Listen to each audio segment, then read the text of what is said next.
What is the truth The on that Jews issue? are the only people for whom the land of Israel was ever their national kingdom, hundreds and hundreds of years before Islam was even invented and before the Arabs invaded. The Jews were the original nation upon which America and Britain, in a kind of mystical fashion in Britain, modeled themselves. Why do I say that? They were a nation because they were a people in a particular area of land which they governed according to laws they made and which they defended. One of the most important and insightful speakers of our generation is the great Melanie Phillips. Here she is speaking on the Trigonometry podcast. But I'd like to hear what you have to say about this. So don't forget to leave your comments below. And of course, subscribe to this great channel. And we'll talk to you on the other end of the video. The fundamental narrative about Israel essentially is that as a compensation for the Holocaust, the Jews were given a piece of someone else's land in the Middle East where they've settled, and now there is a battle over that piece of land because of that original sin, if you like, which is a viewpoint that, frankly, up until I started listening to some of your talks, was unshakable in my understanding. Yeah, absolutely. Because I don't know, I honestly don't know enough about it. That's the default narrative. Yeah. So, in what way is that not the case, Melanie? Every single thing that you just said is untrue. Mm-hmm. Most of your conversations, that'll make him happy. Obviously, it's a big subject, but the idea that the Jews had no connection to the land of Israel until a guilt-ridden West took them out as a remnant of the Holocaust and stuck them into someone else's country is the opposite of the truth. So what is the truth on that issue? The Jews are the only people for whom the land of Israel was ever their national kingdom, hundreds and hundreds of years before Islam was even invented and before the Arabs invaded. The Jews were the original nation upon which America and Britain, in a kind of mystical fashion in Britain, modeled themselves. Why do I say that? They were a nation because they were a people in a particular area of land which they governed according to laws they made and which they defended. Now, they were a nation for several hundred years under various kings, and then they were basically kicked out, and then they returned, then they kicked out again. And then that land of Israel was occupied by vast numbers of different civilizations. The Romans, the Assyrians, the Arabs, various sorts of Muslims, Christians, Crusaders, and for a long period, the Ottoman Turks, who were Muslim but not Arab. And then we get to the turn of the last century, and there grew up in Britain, mainly as a result of evangelical Christianity, a movement to return the Jews to their ancestral homeland. And these people were called Christian Zionists. And the kind of apogee of Christian Zionism in political terms was the Balfour Declaration in 1917. It was a cabinet which was dominated by Christian Zionists, and they believed that it was their duty to help the Jews return, to restore their ancient homeland.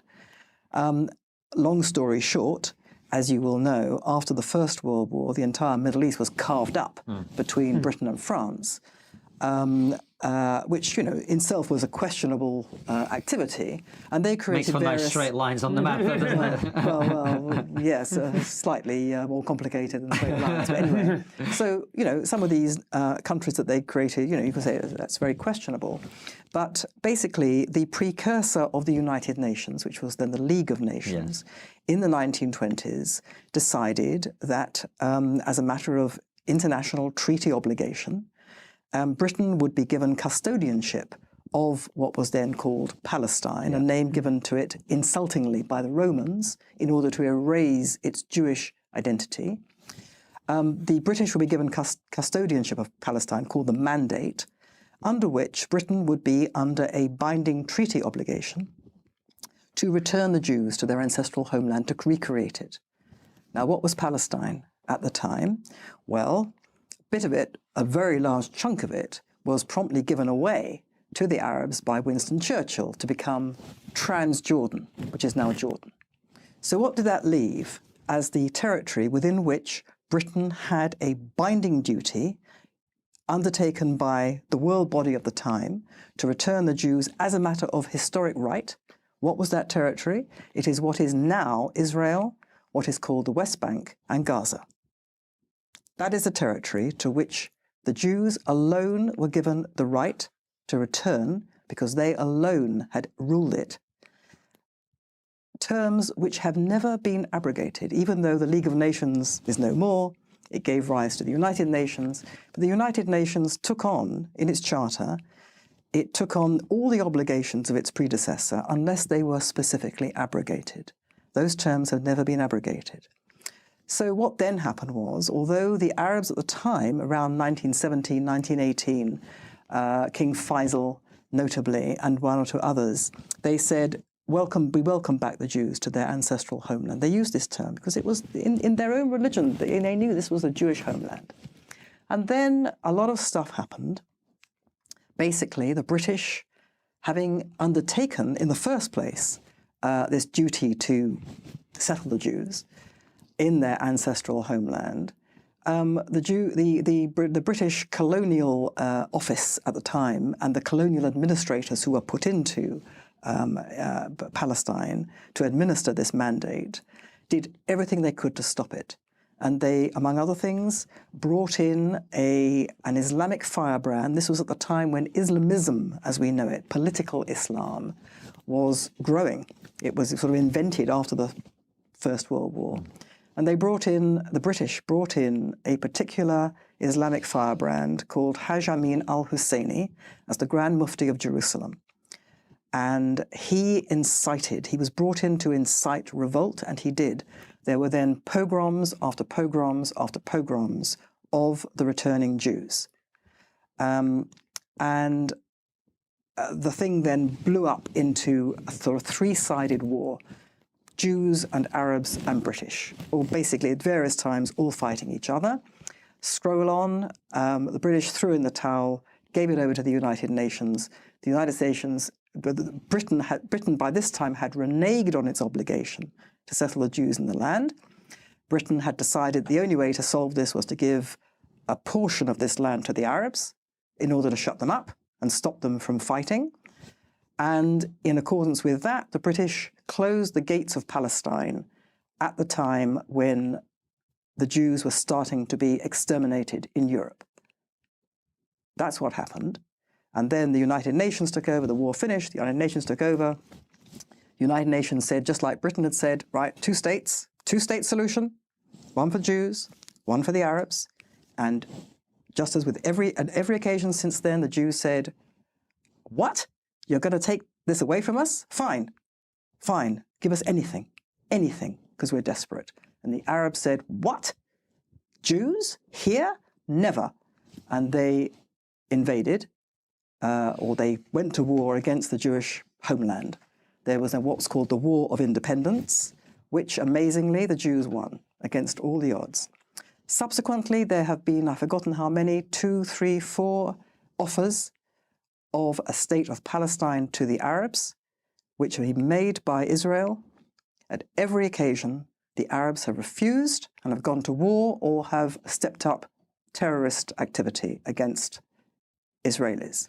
Melanie, before we go any further into that part of it, I just want to come back to this homeland idea, this idea that many, many centuries ago, if we strip away their identities and we just go many, many moons ago, a certain group of people had a kingdom in this area.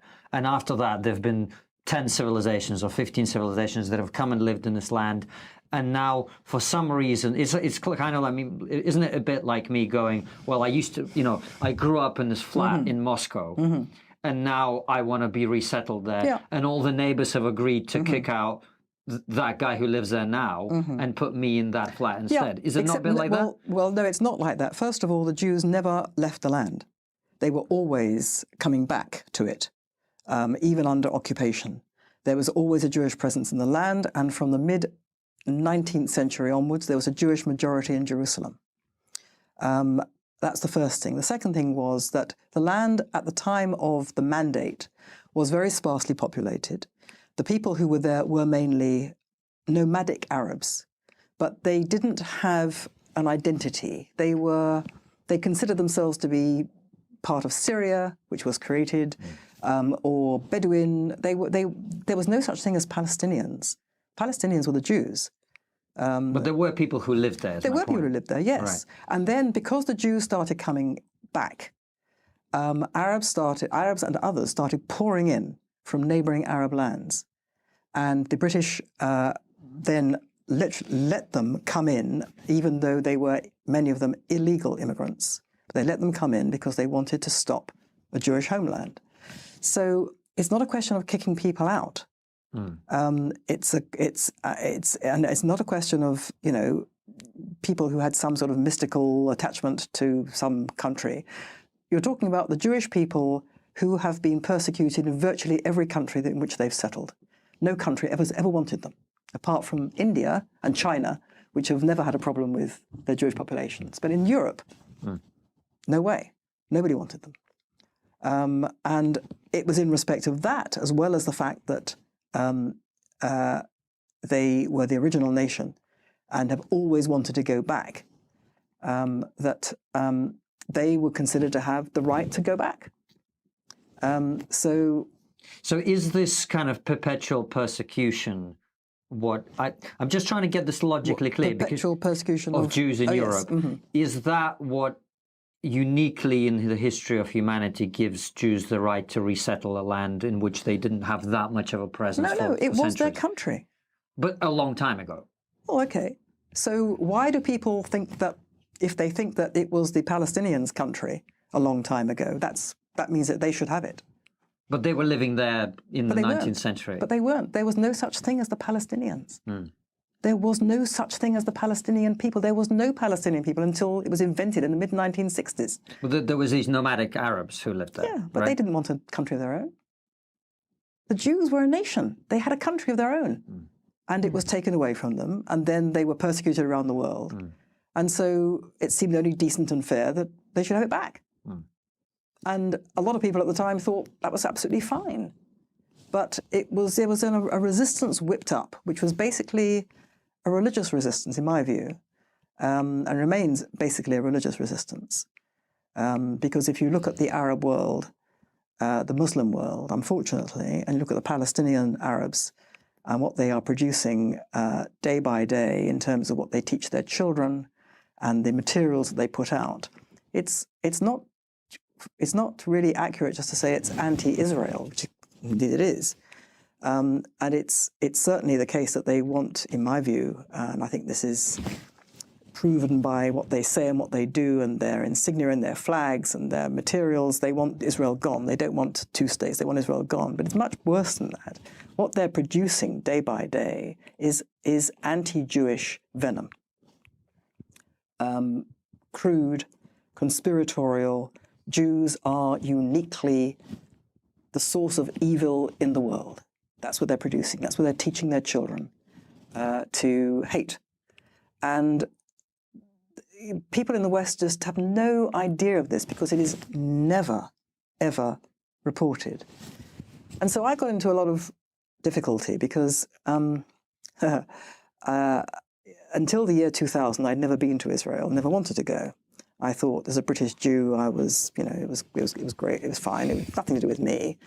And I'd bought into quite a lot of the stuff that, you know, we've been talking about. Because, you know, if you don't know about the Middle East, why would you think any different?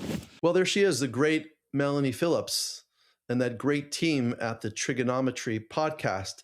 Anyway, it's important to talk about why that interview is so important and insightful. I want to start from the end of the video towards the beginning. The reason she came on to Israel is because in 1982, Israel invaded Lebanon. Why did Israel invade Lebanon? Because the PLO, the Palestine Liberation or Liquidation Organization, went out to murder every Jew. And of course, they had to run away from different countries because Israel kept on fighting back against them. They ran to Lebanon in the 70s. They took over the country. They also were helping the other Muslim forces to murder all the Christians that had to flee, the Maronite Christians that left and went to the west, many of them. And during that time, they started terror attacks from Lebanon. Just like Gaza today is where Hamas is attacking from. In those days, the PLO under Yasser Arafat was attacking after having occupied parts of southern Lebanon, meaning sending missiles in like you're seeing today. They have raids against northern Israel. They murdered countless of people, hundreds of children, innocent people and women, older people. They just slaughtered them on the highways of Israel or on bus hijacks or attacking schools in those days. So in 1982, after many attacks, and actually the Israeli ambassador to England was shot just before that, Israel under the leadership, the great leadership of Menachem Begin, said, we can't take it anymore. And what they did was they went into southern Lebanon to clear out the PLO, the Palestine Liberation Organization. And that's what she's referring to, the war in Lebanon. The whole world, just like the world was against Israel in Gaza, the whole world was against Israel in the war in Lebanon, where they fought back and they removed all the terrorists up to the city of Beirut. And Arafat was taken out through helicopter or plane and sent to Tripoli, to Libya, where he would set up his next PLO terrorist state and waged wars of violence against Jews around the world. Anyway, what she's saying was at the time, she stood up for Israel. And I said, how can you be balanced? Of course, Israel's wrong here. And then she realized a remarkable thing. It wasn't just about Israel. It was about her identity as a Jew. Her very essence of being a Jewish person, a Jewish woman, was threatened by the fact that anytime she would speak against the political narrative of the day, she'd be said, oh, you're like a double agent. You're actually Jewish. You're not one of us. And that was Melanie Phillips' great wake up. And she actually had the pleasure of interviewing her several months ago. She actually wrote a book about that waking up. Eventually, she ended up moving to Israel. She travels back and forth between Israel and England. And she's a fantastic reporter of remarkable quality and skill. And she actually speaks around the world against the Arab war against the Jews and generally the Islamo-fascist danger against Christianity and against the Western world, Judeo-Christian civilization. So she brought out a lot of remarkable points. Let's go to the beginning of the video. One of the first points that she brought up was many people think that Israel came and kicked people out of the land. It's really not true at all. The land was empty for 2,000 years, except there were Jews living there and some Arabs. Jews had always lived there. The Second Temple, well, let's go back even further. 3,500 years ago was the beginning of where the Jews started going into the land of Israel. And they built a society there, a great society. They had 2 commonwealths. Each state, let's say, lasted for about 400 years. Each state was destroyed first by the Babylonians and then by the Romans after that and so on. And the Greeks just in between that period had invaded and occupied parts of Israel. But the Romans at the time destroyed the Second Temple, which lasted for about 400 years. In about 70 AD, they destroyed it. And they murdered everybody and took them captive, and many people went to Rome and just were scattered over parts of Israel. Many of the Jews actually ran to the north of Israel, lived for about 400 years from a city called Beitar, one place. The other part was in the Galilee, in northern Israel, where you see cities like Tiberias or Tiberia, it's called in Hebrew, or the city of Safed or Tzfat. Jews had lived in all these regions. In fact, large swabs of the Talmudic period, the Mishnaic and the Talmudic period, were actually written in Israel after the destruction of the Second Temple. The Jews never wanted to leave. They were literally kicked out of the land. So at that point, Israel went into a terrible state of darkness. The Romans called it Palestina, Palestine. They wanted to do that, named after the Plishtim, a tribe that was long gone, thousands of years before that. And they wanted to take over the land. They wanted to disenfranchise the Jews from the land of Israel. So they called it Palestina. That's why it's called Palestine today. Besides the Jews living there, many Arabs had lived there on and off for many years, but not on the level of settlement. It was a broken land, mosquito infected, malaria infected. There was no farming there. It was a very rural or agrarian society. Almost no agriculture was actually developed over that period of time. It was a land that Mark Twain visited in the 1800s and said it was absolutely desolate and laid fallow. So Jews had already lived there for thousands of years, although many people tried to kick them out and enslave them. The Muslims then in the 7th century started rising up from Arabia and started taking over the entire Middle East.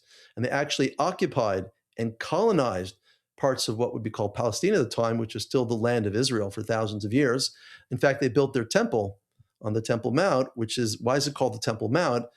It's the Jewish Temple Mount. And they built their mosque on top of it. It's called the Dome of the Rock. Anyway, what happened then was Jews still lived there in spite of Islam. And then the Byzantines occupied, the Crusaders had a period right there as well. And after that, the Ottoman Empire, which is now known as the country of Turkey, basically, they occupied and colonized parts of the land of Israel for about 400 years. And eventually Jews started going back in greater numbers. That's what you call the Zionist movement. Why is it called Zionism? Because Jerusalem is called Zion.